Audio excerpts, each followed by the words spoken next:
చెప్తా, నాకేం భయం లేదు. అధ్యక్ష ఏమంటారు అంటే, నేను అధికార పార్టీ ఎమ్మెల్యేకి ఒక మాట చెప్తున్నావు బాధతోటి అధ్యక్ష. కేవలం మంత్రుల నియోజకవర్గంలో, ముఖ్యమంత్రి నియోజకవర్గంలో కాంట్రాక్టర్లు పనిచేస్తున్నారు, వాళ్ళు బిల్లు వస్తున్నాయి, కానీ ఎమ్మెల్యేల నియోజకవర్గంలో మాత్రం బిల్లులు రావడం లేదు అధ్యక్ష.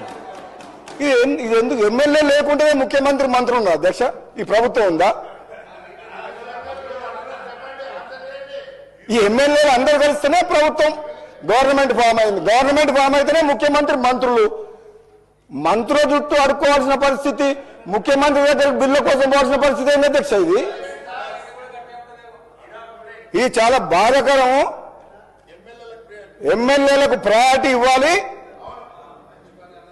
ఏదైతే మీరు టాప్ ప్రయారిటీలో మీరు అధ్యక్ష, నేను మీ ద్వారా ముఖ్యంగా బట్టి విక్రమార్క గారు అధ్యక్ష, ఆయన ఖమ్మం జిల్లాకు 3 మంత్రులు ఉంటారు, 3 అధ్యక్ష. ఏమొచ్చినా అక్కడికే పోతున్నాయి అంటారు బయట టాకు. ఏదొచ్చినా అధ్యక్ష అనే ఏదొచ్చినా అంటే మేము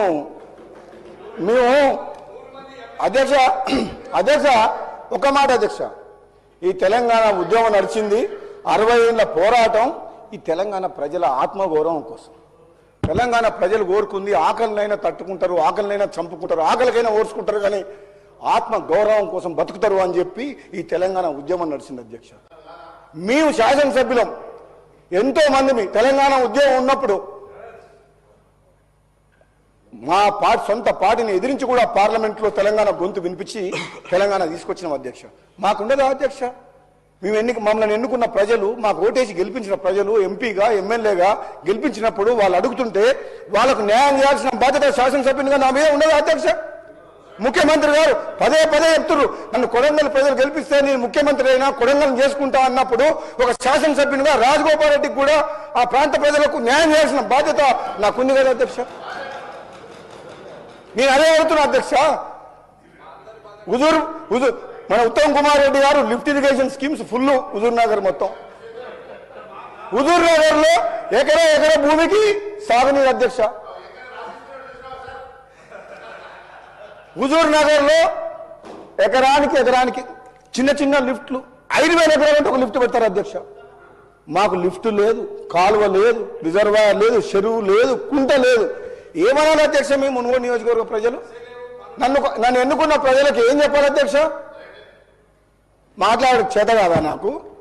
లేదంటే నేను ఏమన్నా ప్రలోభాలకు లొంగే వ్యక్తినా? ఎవరన్నా బెదిరిస్తే భయపడే వ్యక్తినా? దేనికి భయపడని వ్యక్తిని, ప్రలోభాలకు లొంగని వ్యక్తిని మన ప్రభుత్వం ఉండి శాసనసభ్యునిగా నా ప్రాంతానికి అన్యాయం జరుగుతుంటే నేను మాట్లాడకుండా ఉండడం నేరం అధ్యక్ష. ఒకవేళ నేను ఆ ప్రాంత ప్రజలకు న్యాయం చేయలేనప్పుడు ఈ పదవిలో ఉండడానికి అనర్హుని అధ్యక్ష. నేను 2.5